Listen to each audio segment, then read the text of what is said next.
Yeah, the largest, you can set it so all 32 ports will talk to each other. You have 32 mixed minuses on the same group and everyone could hear everyone else. So that could be your party line. Because in other words, the port on your belt pack doesn't have to be a particular engine. It can be any engine. If you have, you could literally have one 32 port engine for production, one 32 port engine for audio, one 32 port engine for lighting, etc. And they go all into the same Dante. And then on the belt pack could be production, lighting, and audio, right? Yeah, the only limitation you would have there comes back to the flows that we were mentioning earlier. You know, does the audio guy need to talk on the audio channel, the stage manager channel, the production channel, you know, which are all potentially different engines? Right. You're going to run into your maximum flow count of 2. Oh, okay. Okay. So you just once again you have to take all that in the big picture of your initial system design to, you know. What's the operating mode called summing bus do? So that'll take that grouping, however you define that grouping, you know, of any one of those 10 outputs, Right. and it takes all of them, sums them together, and then you get one summed output on the number 1 port of that group. Give me an example. How you would use that? I've used it as an IFB when I've taken, like I've had one talent that has had to hear multiple different audio sources and hear an interrupt, but I didn't have a master station. So I put them all into a summing bus, and then that allows him to hear everything coming into him on one path, depending on Is that a single summing bus in the engine? It's defined per grouping. Okay. Okay. When you change the label of the groups in the engine, did that populate in controller? Yes. Yes, it does. Great. It's a feature that not many Dante enabled devices do, and it makes me crazy. I'm assuming the MS5422 has the Brooklyn card in it. If you have the M5422-02, how does it deal with the 32 flow limit? In other words, how would you say put 32 belt packs on each engine? On the, that's correct that there's the Brooklyn 2 and the 5422. If you have the 02, you might have 32 belt packs talking to it, but maybe all their channel 1s are connected to one group and all the channel 2s are connected to the other group, and so that way you can get 2 channels to each belt pack.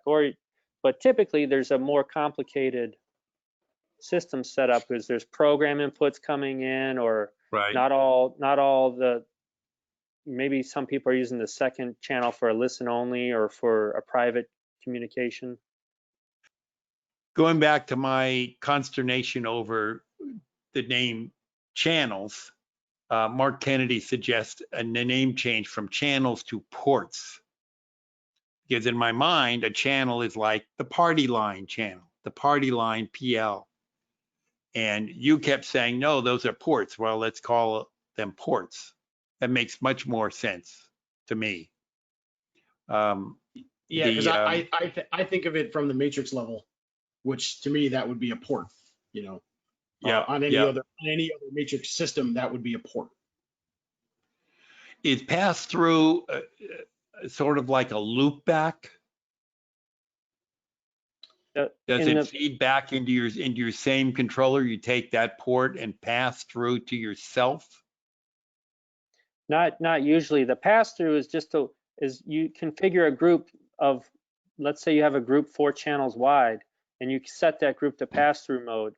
And that mode, whatever audio comes in channel 1 comes out channel 1, and whatever audio comes in channel 2 comes out channel 2. There's no mix minus, there's no summing, but it can be really useful in different scenarios. The main one that our customers have found that Brian mentioned was if you've got a 4-channel Ultimo device that needs to listen to multiple places, you can have all those multiple places come into a pass-through mode, and then all that audio goes to the Ultimo device on a single flow. So it kind of groups up a bunch of disparate flows and puts them into a single flow, and it's a useful tool for Right. for getting around the flow. Other times people have used it because they want to you can allow a Dante device that is not AES67 capable to get into the Brooklyn 2, and then they have the capability of doing AES67 features or Dante Domain Manager features. Probably other reasons why people might want to use that mode. When are all of the ports mix minus always? They're mix minus when that group is configured for the party line mode. Right. Okay, so when you're using a port to connect to another engine, you set it to party line mode because you don't want to have that other engine feeding back to you, right? Right. Right. And then would somebody suggest Dan Newborn, you could use the summing mode for talkback channels? Yeah, that's a great idea. What you saw, talkback and or IFB?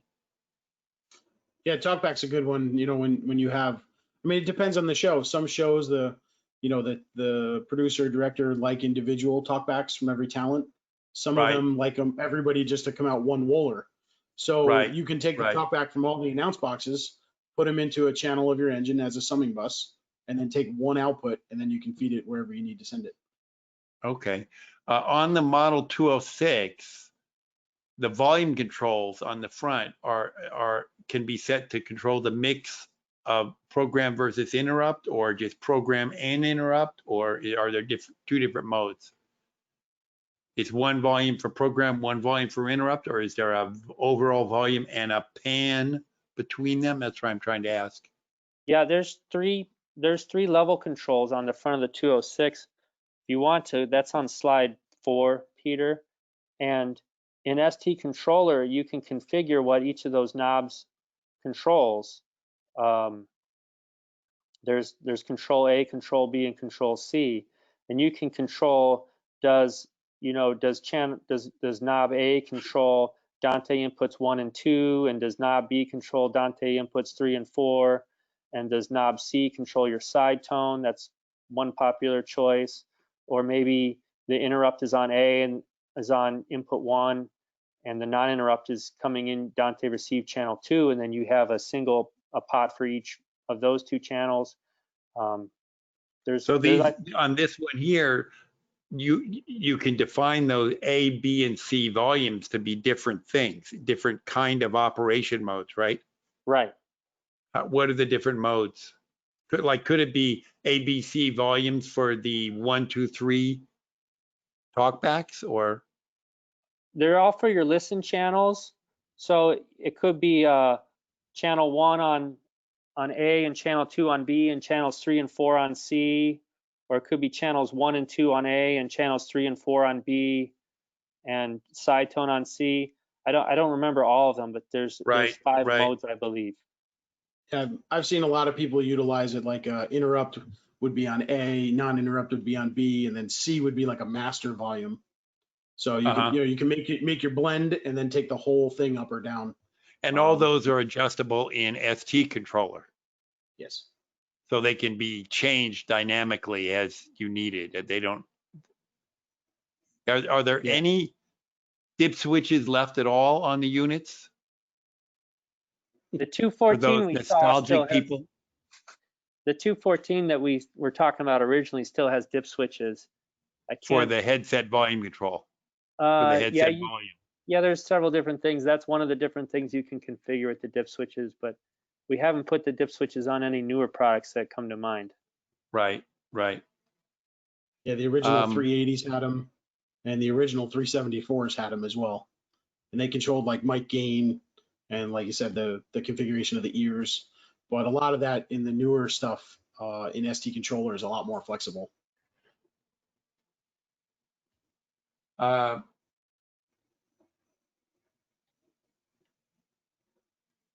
do you have any diagrams of larger systems? Like if I had 64 bell packs in the system and they all had to have production and different quantities or types of secondary channels like audio, lighting, etc., that kind of thing? How would you do that typically?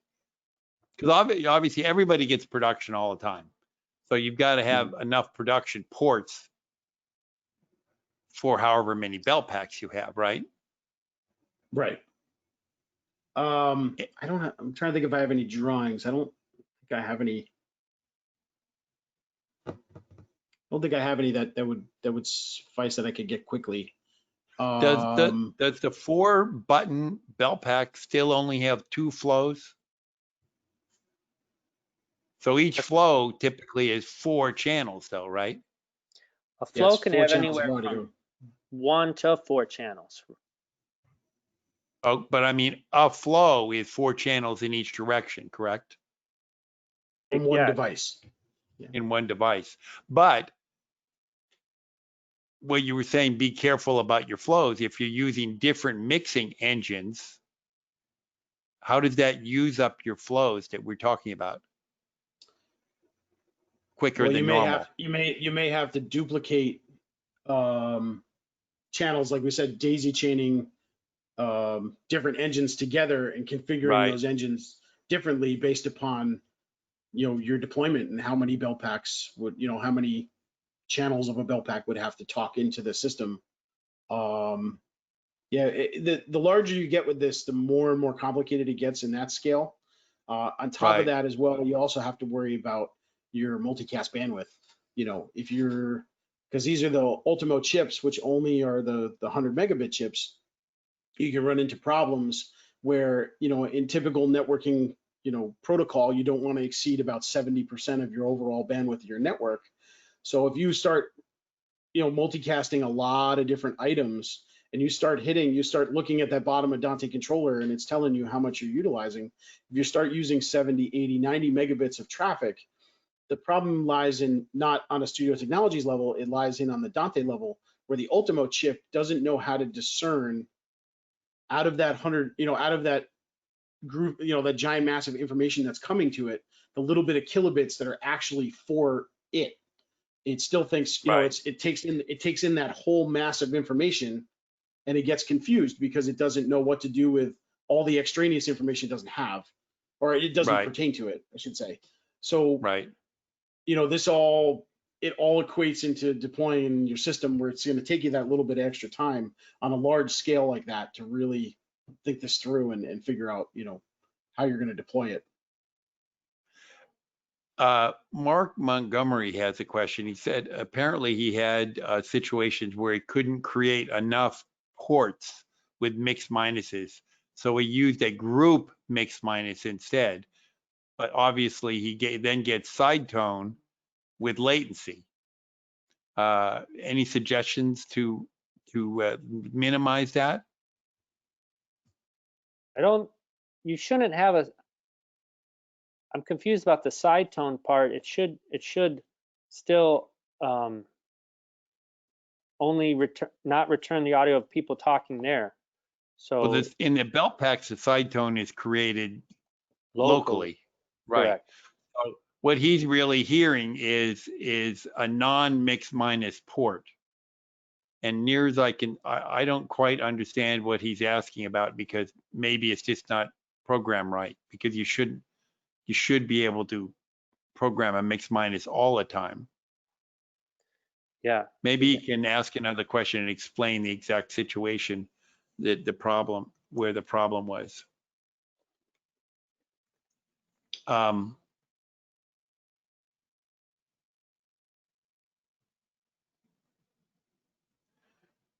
The 4-wire double check mark of Dante, like I was asking about, is something that the ST controller could potentially drive the proper double routing based on discovery. Obviously, this is the same question I was asking about, where I want to be able to program Dante in 4-wire mode. Yeah, both directions in a single click would be pretty cool. Yeah. For instance, like in the Readle Artist system, there is a mode where you can say, anytime I program a feed from here to there, create the reverse loop at the same time. which is done basically more often than not. And I think that I'm not entirely sure if it's the fact that the number of people that actually want to do that kind of reverse programming is like so minuscule compared to the number of people who use Dante normally. Maybe it's not worth doing that extra little bit of special programming for Dante. I don't know. Well, that's assuming though that's the 4-wire return you want. You know, that's the challenge in Dante, right? Because your 2 paths aren't always. Doesn't necessarily have to be the mirror. Right. And that's, you know, who's going to make that call and when. But I think that's an interesting point you bring up and everything with that. I mean, if you're talking to an engine, because of the mix minusing that the engine is doing, you need to talk on the exact same port coming back out. It always has to be the same port. Correct. You know, that part's a 1-to-1. Yeah. I guess you got some homework, Randy. We got a lot of good ideas to get to. What are the different options of port combinations? Does it always even numbers like 2, 4, 8, 16, 32? Or can I have 15 on one and? They're all multiples of 4. Oh, multiples of 4. Okay. So yeah, you can't do 15. Well, you could, but you'd have to choose a group of 16. So like the groupings are 32, right, 24 by 8, 20 by 8 by 4, 16 by 16, 16 by 12 by 4, right, 12 by 12 by 4 by 4, and then you have 8 by 8 by 8 by 8. Right. So could you have 12 by 4 by 4 by 4? No, the closest you would get to that would be 8 by 8 by 4 by 4 by 4 by 4. Because what I'm thinking is I actually have a show coming up where I have minimum 8 belt packs that have to have program, and channel 2 is mostly a different thing on every one of them. So obviously an 8 by 8 by 4 by 4 by 4 would be sort of the best mode to go, because then I can do 8 channels of program production and 4 to 8 of each other thing on the other channels. Now remember, you're only looking at the first half of the engine. You still have the other group of 32. That's true. You know, so you could do 16 by 16 on this one, and then break it down a little bit, a little bit smaller on the other side if you needed to. And but if I were using all 4 channel, if I were using all 4 channel bell packs, can I do that? Oh yeah. Yeah. Yeah. Okay. Cool.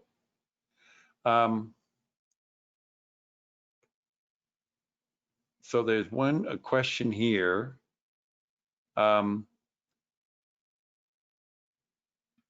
Back to this problem with the side tone latency. They had to route their own mics back to them in their mix minus so that the other talent members could hear them as well. So obviously they weren't using an engine. They were doing a mixing function basically. So there's not much you can do about that. But all the boxes create their own side tone. So well, yeah, the side tone is all in this particular situation, they'd probably have to turn the side tone off so that the audio they were hearing of all of them mixed back to them would only be delayed slightly and not an echo. Right. Or you'd have to create a mix minus for every talent, which he wasn't running them. Puts more work on the A1. He used up his engine with trying to make more ports out of just feeding them to each other directly. Using your audio engine, can you build the system? Port 1 production, port 2 audio, port 3 stage, port 4 lights, port 5 graphic. Can you do that build for us now? So basically a 5 PL channel setup. Okay. You can do that, but you can't do it like on a, you know, on an individual port basis, like they were mentioning. You'd have to, Well, you have let's to assume there break would those be, ports up. let's assume there would be 5 belt packs. They all get production on one. One of them Okay. gets audio, one gets stage, one gets lights, one gets graphics. Okay. Right. So I'm going to send it back to you so you can demo that on your engine. Sure. Show my screen. Make this full screen. Okay, everybody can see this now, right? Yeah, we got it. So, okay, so we need a total of 5 channels, correct? That's what we're looking for? Yeah, 5 groups. Production, Five audio, stage, 5 PL channels. Yes, 5 PL PLs. channels, right? So we could come down here and do an 8x8 by 4x4 by 4x4. Okay, let's do that. Okay, so we would submit that. So now And we have 8 ports assigned to channel A or grouping A and B. And And can then those groups- names in the like A, B, C, D, E, F be changed to real names? Yes, right here in the channel labels. Okay, so we're going to So- have production. And then we're Okay, going to let's have, see. that gets fed to all the belt packs, and the other channels are Okay. going to be audio, stage, lights, and graphics. Okay, so audio. We'll do stage. Lights Right? and graphics. And let's throw a comms Okay. channel in there too. Sure. So now we go to comms. Okay, Okay, so now we have our overall PL channels covered, right? right, We have our potential ports feeding to each channel. So we have 8 ports that feed groupings A and B, and then we Got have it. 4 ports each for C through F. Okay. Okay, They're all in, okay. They're all in party line mode. got it. Okay. So what I'm going to do is shrink this here, and I'm going to bring up Dante Controller here. I will refresh this. Let me shrink this and make this guy bigger. Okay, so our audio engine is here in Dante Controller. Right, We'll bring up our secondary window. So now you'll see here, our group A has eight ports of production. got it. And the titles B, translated in, that's great. yep. So all the titles translate over. Now where the J Right. is, that's the second side of the engine. So that's the second group of 32. So right now we're Did only we- concerned with the first half. When we defined it as 88444, that does it on both sides the same? No, each grouping of 32 can be broken down individually. Okay, So, okay, so now I have a belt pack on here. Okay, right, so if I go over here to PL1, so if I want to Right. take channel 1 wants to be on production, right? So we can Right, drag right. it over. We'll make our got it. connection. You know, channel 2 wants to be on an audio channel, right? Right, right. Let's make Come audio. over here, we can drag that over there. Let's make channel 3 comms, and the fourth one will leave loose. Okay, so that goes there to comm. So now we only did one half of this, right? So we did the engine talking to the PL. Okay, So now we have to go to the PL. And so our channel 1, we're going to talk to the engine. So this is where it becomes important to know which port on the grouping you now talk to. wouldn't it be easier to do the points in the cross point view mode as opposed to the You could receive do that. transmit mode? I like to make them here just because I usually end up labeling all of these. Okay, for who they are. In much more detail as to who they Right. are and what they are and all that. I make those labels. Got it. That way I would know that this particular belt pack, would Belt go pack to this. 1, right? Okay, Yep. okay. So we did production on channel 1. Production, right, right, We did audio on channel 2, right. and we did comms on channel 3, and we left 4 open. Got So it. right now I have the ability, because these 3 channels are talking to one engine. So that's one, Right. that's one flow. So I have the ability to, if I have a program that I want to take off of a MADI stream, or maybe it's in another engine, or you have another PL channel that you need to talk to on another Right. engine, you can now, you still have that availability in channel 4. Okay. Okay. But Let's if add I a had another second engine in the audio system, bell pack. let me, you know what? Let me grab another bill pack. I have one. Oh, I okay. have one You handy. don't, I'm sorry. It's okay. No, these other two are talent packs, so stand by. I have one handy. And I will throw out there, I've seen a couple questions around bringing this back to when we have a hybrid setup of a Dante into an analog infrastructure. So, you know, we'll be getting to that, just so you know. We see those, and that's obviously the kind of the world we're going to be living in Right. many ways, where we're not 100% Dante, or we're not 100% analog anymore. And I'm going to say, thankfully, that is the case on many levels. So I just wanted to throw that out to Derek, you know that, and other folks that are curious about that. So Yeah. So what I would do in that scenario, just to keep my naming, my nomenclature, keep everything in the same, where I would come into this, you know, and make this, you know, PL1, you know, bell pack. Or, you know, and then I could come down here, like if you're connecting to another system, Right. you know, this would be your your 4-wire talking to that other Right. system, Got it. you know, or you could, you know, put this in as RTS, or, you know, however you want to, Right. Right. however the nomenclature works for you. And now anything that talks on any one of these ports will then be part of this grouping, and you'll get that, and you'll create your PL channel. And by adding the names of the actual users there, when you do look at it in cross point view, you'll be able to Correct. see that you're connected to the right things, both directions. Right. You'll see that here. yeah, one of the Right. most important rules in Dante management, right? Name your destinations, you know, your transmits and your receives. Right. Get your Right. logical labels in place. Yeah. Name everything you can. All right. So we have this other bill pack came online. So we'll go here.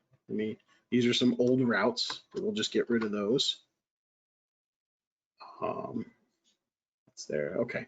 So now if this guy wanted to talk to the engine as well, right? So if he wants production on his channel 1, you know, once again, I would do Got it. naming here, you know, so that way I know what it's talking to, right? Right. Now we know that port 1 here is is already utilized. used. So we'd come down to 2, and we can do that there. Right. And then the same thing for the audio channel, right? It's maybe this guy 2. wants the same stuff as the other guy. And then we come down here to comms. Number 2 comms, right? And now we have to go to the other side, right? We got to go to the engine. And we'll find our bell pack here. He wants to talk into number 2. He wants to talk into number 2. And he's going to come down here to comms. So now in this scenario, we have 2 bell packs that are identical. Got it. Yep. And then anybody that talks on this PL1, when they speak, the guy here in the A2 PL2 will be able to hear them, and vice versa. And where would you name here? Would you name all these on the left, PL1, PL2? I do personally when I go through, because and that's the name of the device. Right. Yeah, I would put the device name here, right? So this would be on the channel, right? A2-PL-2, right? Got it. So that way, when we go back to our menu, our other view in the cross points, like you had mentioned, we look and we know that it's here. Got it. Right. And that comes over and that correlates here. So. Yep. I mean, it depends on how granular you want to get. You could make this, you know, channel 1, you know, A2PL2 dash channel 1, you know, and then you know exactly that it's coming down, where and it is. it's right there, you know. Right. the more naming, the better, because it makes your troubleshooting a lot easier. Mm-hmm. And to change these names, you know, if you're getting rid of old routes, or if you get an engine that has old stuff, you would just log into the web browser like we did earlier, and you Now, update the name, and it'll blow out all of this extraneous information as well. is that reflecting on the ST controller at the same time as I change these names? Yes, ST controller will. It will. I wish I could. My computer's not running ST controller at the moment, but it would. No, well, no, forget ST control, but on the engine, on the audio engine, as you change these names of these connections, is it reflecting that on the engine? No, it's a one-way from the One way, okay. from the engine to Dante controller. It doesn't go backwards. And then you add the detail of that connection here. Correct. Like PL1, right? Right. So this gives you the overall, you know, PL channel name. Right. You can change, but then any other extraneous information you want to add in there would be on, you know, would be on you, and it wouldn't translate back over to SD controller. Cool. Any other questions on that, like how that might work? No, I think that covers Mark's question.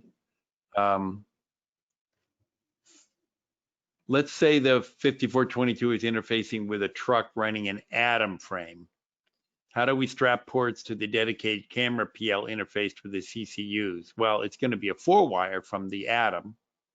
Mm-hmm. Yep. So which we is connected to the camera PL.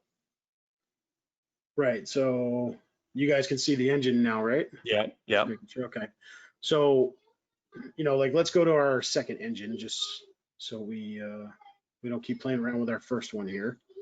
So maybe this wants to be a group of 32, right? This is our overall big camera columns. Got it. So we'll submit that. So now we have one group of 32. Okay. We'll change this to be cameras. Or cams. You know.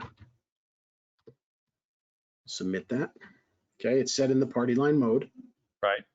Now we close this and go back to Dante Controller. We will refresh. And now we should have a group of 32 here. So got it. It depends on how you want to do this. So your cameras would. I would make the last one your connection to the truck, to the Atom. Yeah, so it's you know, that's all a personal preference, whether it's last or first, or, you know, however you want to handle that. You know, we would come here, so, you know, we come down to our cams, right? So this would be RTS, you know, 4-wire, right? So that's got it. One side of it. Now I usually will go over and do the other side, so that way I don't mess that up. Right. RTS, you know, 4-wire. So now if we look in the cross points, you should have your 4-wire there. Got it. And if we come up here, we should have a 4-wire over here as well. Yeah. So depending on how you want to interface from your, you know, from your Atom, you know, do we have an Omnio card? Is the Omnio card on our Dante network? Right. That makes it very easy. You know, which port am I? And you can make the cross points. Are you using an AIO device? You know, and you're just getting analog from the truck going into your AIO, which is now making it Dante. So now I have to talk from that device to the engine. You know, do I have a MADI stream coming in? You know, yeah, so if you had an Omnio card in your Atom frame, it wouldn't be the 4-wire. It would be, you'd be connecting to the Omnio card, and the Omnio card backwards to the frame, right? Correct. Yep. Yeah, but in an analog world, I think, you know, that's a good point you made, Brian, that the you know, you've got your little AIO dongles, right? Or you've got a RedNet, or in the Studio Technologies family, hopefully we'll see a few more of some of the Model 54s, right? I think we have that in our little in our deck later on, where, you know, people can see that device, because that's really the, you know, in many ways, if you're living in that 4-wire world, right, Randy, that's probably an ideal. Yeah, the model 5412 is Mm-hmm. a 1 rack space with 8 or 16 analog ins and outs, and that's probably where it's seen the most uses, going to CCUs, analog CCUs to Dante, or you could use it to go the analog side to the frame and then have all those ports available on your Dante network if Omnio cards weren't available. Right, because, you know, I think, and we're going to see a lot of that still, that analog world that has to make its way back. And it's not particularly hard. You just do have to have the devices, right? On the bell packs, is the side tone on a per channel basis or for the whole bell pack? I believe it's overall. Yeah, it's the side tone level is set overall per the belt pack. So in other words, I can't set it so one channel doesn't have side tone. No, well, no. You on the talent boxes, you can choose whether you have side tone on the main output or the talkback outputs or both or neither. And then Right. on the newest announcer consoles, those ones you can do on a per channel basis, whether you have side tone. But that's not a feature that we have in the belt packs. John Christie points out that in my example of a comm system where I had a bunch of, let's say, production channels, when the second channel of the bell pack was just either a point-to-point or a very small number of other people, it didn't have to go into the engine. I could have just done, if it was a point-to-point straight 4-wire between two bell packs, and I'm done. But if I could turn off the side tone on one channel, then I could make the way Mark Montgomery is talking about, I could make those 4 or 5 or 6 or 7 bell packs just talking to a group to themselves without ever having to hit the Dante controller with the engine. If I could turn off the side tone for that channel. So the belt packs won't do it, but the announcer consoles will do it. Yeah. Yeah. Which is hardly any difference than I mean, a belt pack or a console. If you're not wearing it on your belt, it's basically the same thing. You know, the other option is, you know, what's your matrix look like? You know, are you an all Omnio matrix? Like, do you maybe have an Odin? Do you have a ClearComm frame that's all Dante? You know, these belt packs don't have to talk to an engine. Each one of these could talk directly to the matrix. Right. But, you know, one belt pack, you know, this one 4-channel belt pack is going to be 4 ports in your matrix. Right. So do you have that availability? Because you could do that too, and then have the matrix be your, you know, create your PLs and do the work. That's always an option as well, depending on how large your system is. Right. Fred asked the question when we were building that example right there, how do you remember if it's already used? Well, we didn't do it. We should have done it the way you said. As soon as you assign something, label what it's for. Then you know it's used. Then you know the next time you go there that number 2 is you go to number 3 is you go to. Exactly. Because obviously just because you assign it in Dante Controller doesn't gray it out, doesn't make it go away. You could still accidentally assign 2 things to it. Well, you'll overwrite the first one. You'll overwrite it and erase the previous one, right?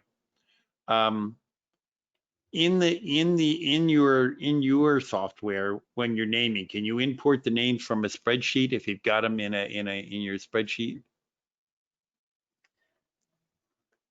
I think that's more of a Randy question, but you know, do you guys get an offline editor question as well? Not very often, but those names are stored in Dante Controller. They're not stored in ST Controller. But your PL channel names to be assigned there. It'd be great to be able to because those are created, you know, when I create my spreadsheets, I have all my spreadsheets, all my PL channels already done. It'd be lovely just to import those. Copy the Excel thing and bang, paste it in. But hey, next time. next time. Well, that's similar in Dante Controller where you have the presets. You can save a preset. Right. Maybe there's something like that, in the future of the engine, that there could be some sort of a saved preset. Can you show us how you save the setups on ST Controller? Well, you wouldn't. ST Controller, you wouldn't save it because remember, all the memory is saved in the device itself. It's much like the Dante routes. Oh, I thought you said you could export it as an XLS file or as a XML file. Yeah, I don't know. Brian knew in one of the most previous releases of ST Controller, there's a new feature where you can save the device's configuration to an XML file to your local desktop, but it saves all the operating parameters like preamp gain or the button modes, et cetera, and you could, if you wanted to, you could edit those with with an XML file editor, but it's not saving any of the stuff that's stored in Dante Controller, like the routes. Right.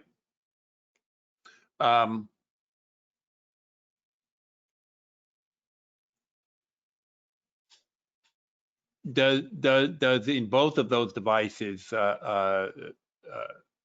I know Dante Controller survives, but in your device, does it survive a power cycle?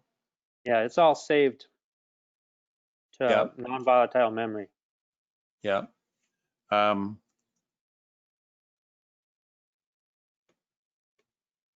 Another person says offline, we need offline. John Christie. We all feel that, it's all, our OCD heart wants to be able to do all the work in advance of getting on site. And all of this equipment, which is basically only when you finish connecting to a piece of equipment, is annoying to say the least.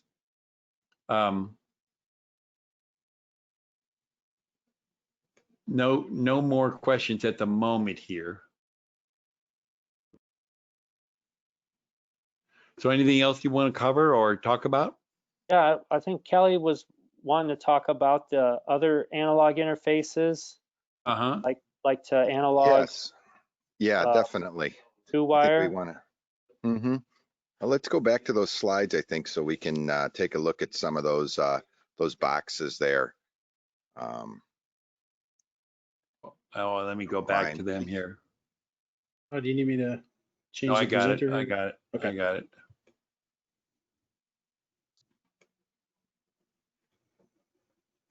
Yeah, here are two of our 2-wire to 4-wire intercom interfaces. On the top, there's the Model 45DR, which has 2 channels of a RTS style party line intercom on a single XLR cable, and then the one on the bottom is 45DC, has 2 channels on separate, more of a ClearCom style connection. And this gives you, so you can connect to existing analog party lines to your Dante network, get this in. So then you could have a hybrid system of our Dante belt packs and your analog belt packs. And it has a built-in auto nulling, which works pretty nicely. Yeah, I can't agree more there. This is a great box. I've seen a lot of excellent implementations with these where they've eliminated actually a lot of the power supplies altogether and just transport that over on the VLAN. They have the console, have this at each of the locations, local power, very simple. As well as obviously we talked about, when we want a quick throwdown solution, if you will, to Are you bring saying a house these can system. be PoE? These can be powered by PoE or 12-volt DC, and Does it have to be PoE plus or regular PoE is enough? Regular PoE is enough, and when it's running, whether it's running from regular PoE or 12-volt DC power, it can provide power for 3 or 4 analog belt packs, or you can turn the internal power supply to the party line off and use a larger analog party analog power supply for a bunch of belt packs, and then this would just provide the 4-wire interface. And that USB isn't labeled firmware, but it's still only for firmware, right? Exactly.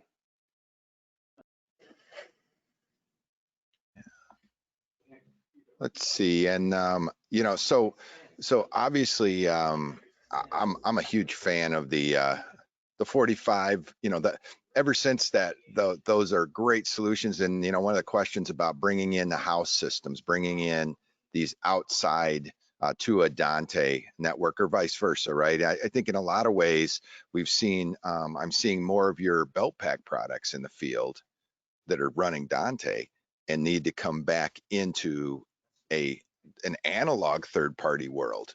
Obviously this is a really brilliant solution for, if you're building a video fly pack that has to talk to another production company's analog IO. To me, this is like standard issue. This should be in everybody's rack. If you're running a Dante solution on the other side of it anyhow, right? So it takes so much of that challenge out of that.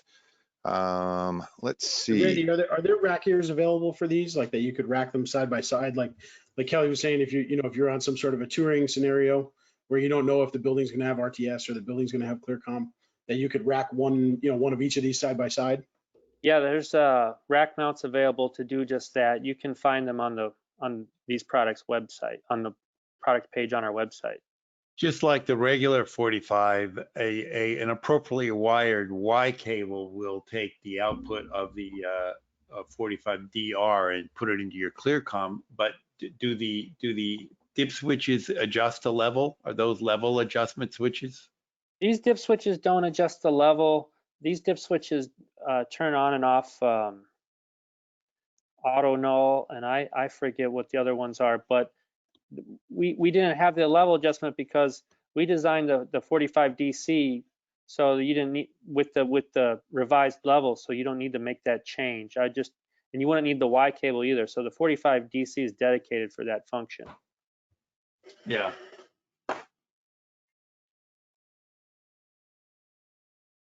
But it would work, but it'd be a 10 dB too hot. Yeah, a few dB, yeah, 4 or so dB too hot.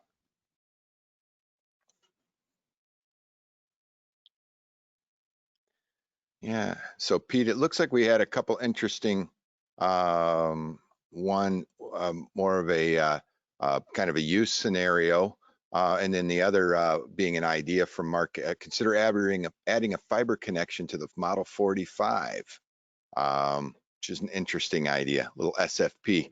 Can't go wrong with adding SFPs everywhere, right? And then Edward had an interesting scenario where they use 45 DCs for putting out 2-wire comm from the 4 theaters on the Dante network, and then bring those 8 PLs into Unity. So, another interesting way of integrating multiple systems. You're talking about the 348, using the 348 into Unity, or? No, he was talking about just bringing in through the 45 DCs, right? So they're bringing in via Dante, and then virtual sound card, right? Right. Into Unity. It's the beauty of Dante being the basis platform. The amount of people, the Studio Technologies gear doesn't have to talk to just Studio Technologies gear. It has the ability to talk to anybody else. And the Dante platform is the sandbox that everybody can now play in. Yeah. Let's see. Any level adjustment possible for the 5412-02? The 5412-02, you can adjust the level of each input and output individually. And there's also a feature. It has a web server similar to the 5422 where you can go in to set those levels individually, and also you can sum up some channels too if you wanted to do a summing bus in there. And people have requested that specifically for, I guess, you putting a bunch of CCUs on a single matrix port. Mm-hmm. Yeah. Nice. Well, looks like we got through most of the questions, Pete. Anybody else out there that's, while we have these guys, want to see anything? Obviously, I think one note that we didn't try when you're building it out, Brian, was adding the audio program in there, which would have Mark had, that basically like landing that then in that fourth port, if you will. You want to add that to your build there? Let me give it back to you here, Brian. Sure. What's going on? Where are you, Brian? Seeing while you're doing that, Pete, Eric also mentioned about the 541202. Eventually, could it have mic preamps? There you go. I think everybody is agreeing. Oh, that's an awesome picture, Brian. I like that, buddy. I think Oh, thanks. regarding the mic pre question, we have the 5418, which is a lot like the 5412. The 5418 has 8 mic pre's on the front on XLRs. And on the back, it's got 8 analog outs that are identical to the 5412's analog outs. All right. And then last question before we jump into the demo, could you please add a refresh button in the engine that will retrieve the labels from Dante Controller? So there Well, I you think go. that the problem with that is it's it's one to many in Dante Controller. Right. In other words, you name 8 channels production, and then name them all different kinds of things in Dante Controller. You Push can't it back. suck that back, unfortunately. Yeah, yeah. The only place that would come into play would be on where you could see all those individual ports would be on the level adjust tab. Oh, wow. Because this is the only place you see every individual port. There, it would be nice to have those custom channel labels come back in there. Yeah, you could potentially see them all on this page. That's a good point. I mean, this is the only place it would be valid for that information to translate Can back. those port labels be customized right there? No. No? No, this is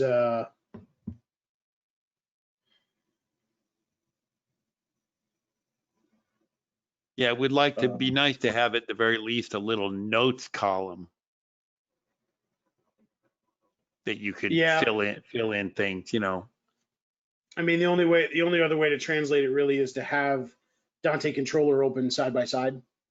Yeah. You'd have to do a little translation of which Right. which particular channel number you were referring to here. But can't you adjust levels in Dante Controller as well?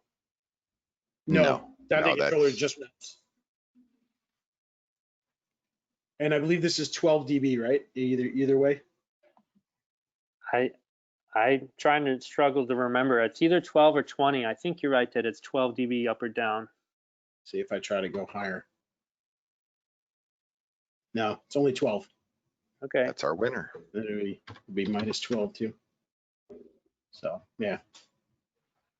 Let me just normal that back up before I go to use this again and wonder why it doesn't work. Exactly. So we were looking at, we want to add in program. Okay, so Mhm. program you could use in here. So we're utilizing everything on our first engine. Well, no, we weren't. Let me go back. We weren't using, oh no, we were. Yep. Okay, but maybe our second engine, we don't need a group of 32. Imagine that, make 32 camera people. Woo. Take that there. We'll submit this. So we can just make this a program.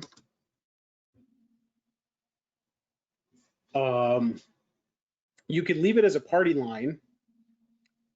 The only way that would come into scenario though would be in Dante Controller. So let me go back into Dante Controller. You want to always leave that as a party line, or if you're only feeding in your program? you could do it as a pass through, but the way, because of the mixed minusing, you can do it as a listener only. There's a couple different ways you could do it. In the engine up here, where we'd be transmitting, we're transmitting our program in here, right? So like to a belt pack, because of the mixed minus, if you're coming into port 1, you're not going to get anything out of port 1. So we'd have to start at port 2. And then we could come down and send that into here. And then we can go down the line, port 3, port 4 or 5, to all of our various belt packs there. On the on your basic setup of your mix engine, you have all those different options for setting up different configurations. There's no custom option, right? It just fits those. So if you you pull have a down party that line. menu, pull down the little menu up there on the top. 28 under and the 4. 28 and 4. Oh, yeah. There's no custom options. Those are the only. Correct. These are the only 10 possible. options you get. Right. Yep. Okay. Yeah. And I personally have used a lot of them. Yeah. They do come in handy. And that gain setting is plus or minus 12, right? Correct. Correct.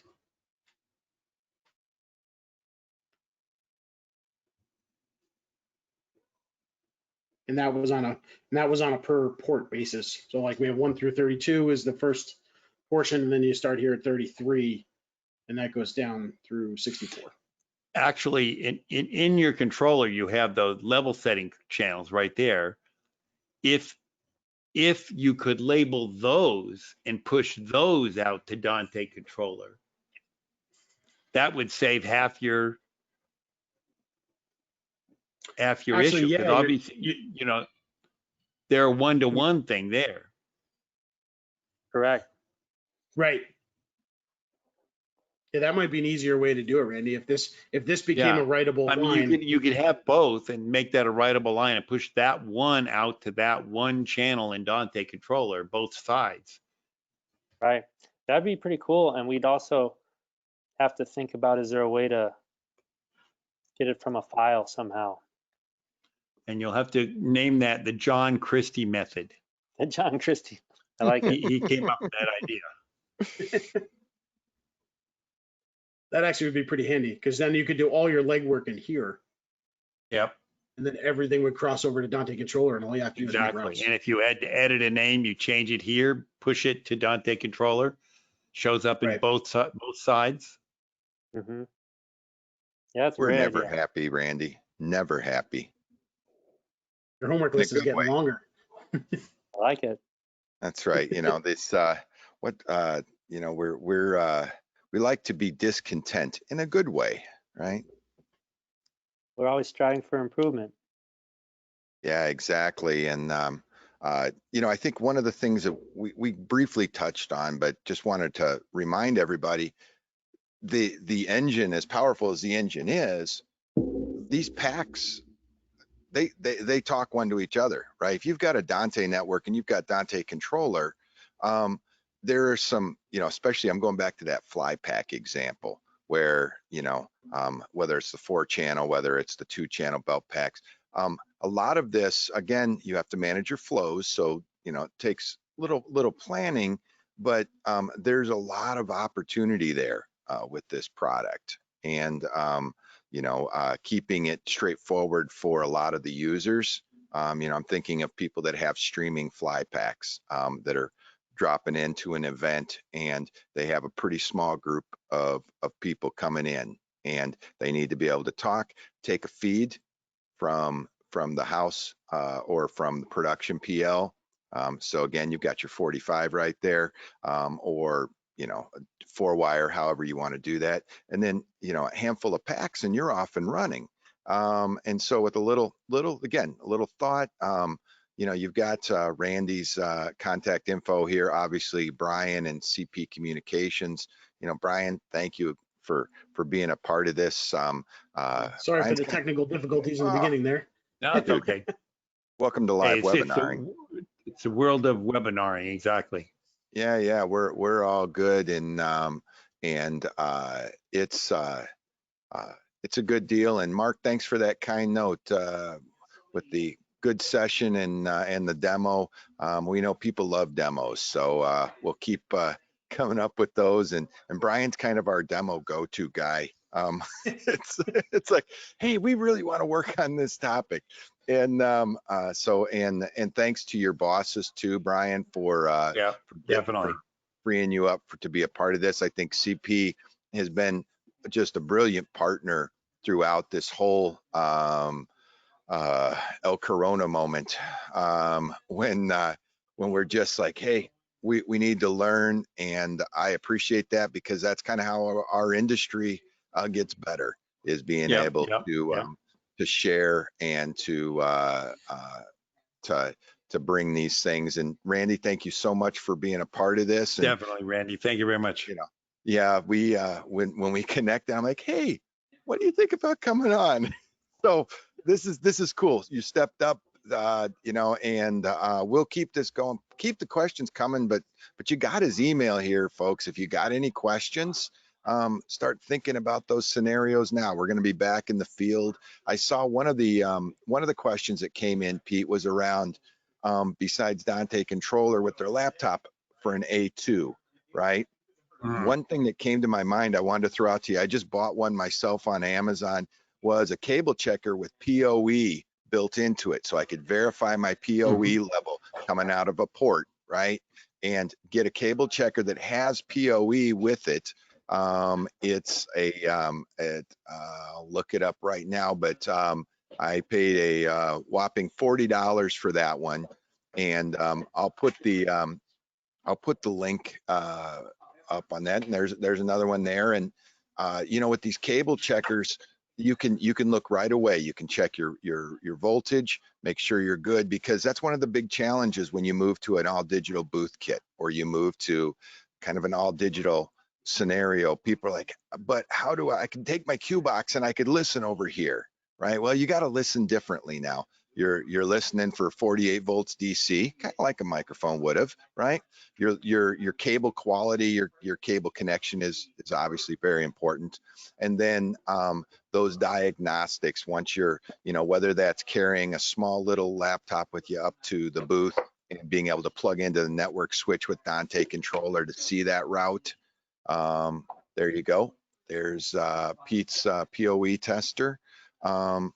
Those are all those little challenges you're going to have going forward. Crimp kits, being able to make I've been making a bunch of cables lately, and I like the easy pass through connectors. I'll be honest, I'm kind of lazy that way. Just slide them through the 45, crimp them down, make sure I got my color code right, and cut and crimp all at once. But that's the world we're moving into now when we're the A2. And even if you're mixing, you're part of that diagnostics process now. Am I seeing it in Dante Controller? If I'm not seeing it in Dante Controller, number one rule, it's not there. Okay, it's just that simple, right? And so questions like, am I in the same subnet? First question, right?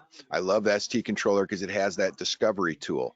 Every company should have a good discovery tool, because if I'm in the same subnet and I'm on the network, boom, it should show up. If it doesn't, it's very much like a condenser mic. If I don't have voltage, it's no good, right? Very simple. Start there, right? So I know I'm oversimplifying right now, but cool opportunities. And thanks again for pulling this together, Randy and Brian. And we'll look forward to more discussions around this and more demos. So exactly. Got to thank also Brian for putting together a Riedel system for me this week. I'm going to go Monday and pick that up from him, because I have a show next Wednesday at noon. Riedel Logic and GPIO, a deep dive, and we're going to go through every single logic gate in the entire system and actually come up with things to use the logic for, which is sometimes hard to figure out. What am I going to do with this logic thing? But my favorite is Marty Garcia is coming on Monday with in-ear monitors, and not only about future sonics, but the whole history of it and where it came from and where it started and that kind of stuff. Because he started out with a bunch of other in-ear monitor companies, and then developed his own single driver in-ear monitor, which is an amazing sounding device. Mm-hmm. So we're gonna have a great next week. Everything that still connects to comms and everything else. So and we'll come up with a few instances, Randy, where we can figure out how to relay back to all our other endpoints that are going to be on these various networks. So thanks again, everybody. Have a great weekend, and we'll look forward to meeting up. Monday night we're doing a late session, right, Pete? That one is not our normal 4 p.m. I believe, if I am correct. It's 8 p.m. Yeah, Monday night with 8 p.m. Eastern. 8 p.m. Yeah. Right. So, and keep throwing out your ideas. We're going to be talking. I got to talk to Pete about this, but we're thinking about doing some lunch sessions maybe that are around the business of, right? We're hungry. Our industry. We're hungry. We're going to talk about maybe different house A1 roles, houses of worship, corporate facilities, where we may find that there's going to be some work for a little bit of time here. And again, like I would just like to remind everybody, on our off days, let's find places in our community where we can go be a part, whether that's colleges, high schools, and even other groups that could use our expertise when we have a little downtime. Find somewhere where you can use your skill, or go give blood. That's another thing, by the way. During all these times, let's just remember we got a lot of opportunities to still be a part of our community. So meanwhile, have a good night, and Brian, enjoy that new dog. Good luck, buddy. Thanks, guys. So long. Bye. Is he still sitting on the couch behind you there? No, I kicked him out. Oh, he left. Okay, fair enough. He was making too much noise. Great. That's right. He only does RF. See you guys. So long. Bye-bye. Bye.